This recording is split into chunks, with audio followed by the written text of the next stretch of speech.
Regardons brièvement ce qui était au cœur de la tentation d'Adam. Par son union avec Dieu en esprit, l'homme était constitué pour avoir toute chose en relation avec Dieu et dans sa dépendance de Dieu. Sa connaissance, sa puissance devait être essentiellement spirituelle et Dieu devait rester le Seigneur absolu et le souverain de sa vie. Une relation spirituelle et un esprit, organe et fonction, rendaient cela possible.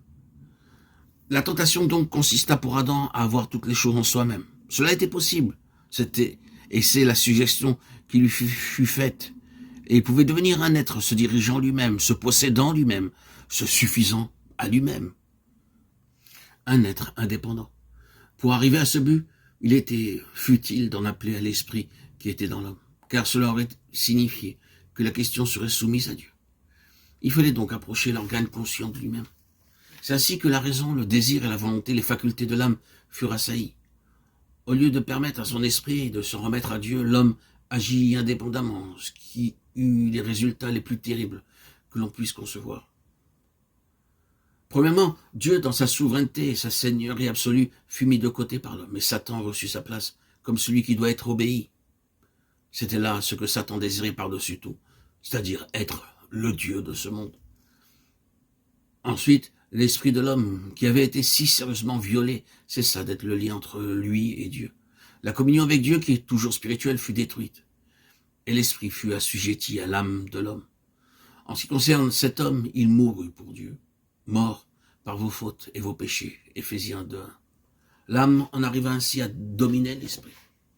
Et puis, comme si cela n'était pas assez triste, cet esprit qui devait être uni à Dieu, comme une épouse à son époux, fut employé par l'homme par un acte de fornication spirituelle pour donner accès aux éléments sataniques qui sont au dehors de l'âme, mais qui, depuis la chute, en sont une telle partie que Dieu les regarde comme un tout dans l'homme non régénéré.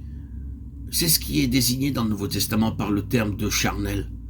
Nous pouvons en voir ainsi que l'homme est devenu un être autre que ce que Dieu avait voulu. La différence essentielle, c'est qu'il est avant tout un homme psychique plutôt qu'un homme spirituel.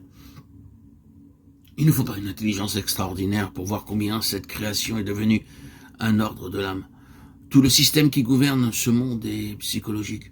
Tout est basé sur le désir, l'émotion, le sentiment, la raison, l'argument, la volonté, le choix, la détermination. Quelle grande place occupent les formes variées de l'activité de l'âme. D'un côté, la peur, le chagrin, la pitié, la curiosité, le plaisir, l'amour, le regret, le remords, l'excitation. De l'autre côté, l'imagination, la crainte, la fantaisie, le doute, l'introspection, la superstition, l'analyse, les raisonnements, les investigations. Et encore, dans une troisième direction, le désir de possession, de connaissance, de puissance, d'influence, de position, d'admiration, l'attrait du monde, de la liberté. Et enfin, dans une autre direction encore, la décision, la confiance, le courage, l'indépendance, l'endurance, l'impulsion, le caprice, l'indécision, l'obstination. Nous ne disons pas que tout cela soit mauvais, mais nous pouvons voir par toutes ces choses qui, toutes, sont des formes de la vie, de l'âme, que nous vivons dans un monde qui presque en entier est un monde de l'âme. Mais ne nous arrêtons pas là. Pensons à la place qu'occupe tout cela dans la vie et le service chrétien. Depuis le premier pas fait en relation avec l'Évangile et dans tout le cours de notre activité chrétienne. Et c'est ici que nous demandons d'avoir la patience de poursuivre le sujet, alors que nous affirmons que tout cela, la somme totale de la raison, du sentiment et de la volonté humaine, a pu être employée dans cette question du salut, soit pour nous-mêmes, soit pour les autres, tout en étant absolument inutile et sans aucune valeur. Soyons donc vigilants. De grandes réunions missionnaires, avec leur atmosphère, leurs récits et leur appel, ont amené beaucoup de personnes à croire qu'elles avaient reçu un appel de Dieu à entrer à son service.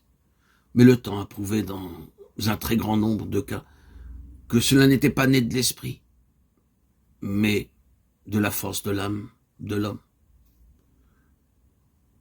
Et rappelons-nous bien que l'âme peut nous égarer entièrement et nous jouer bien des tours.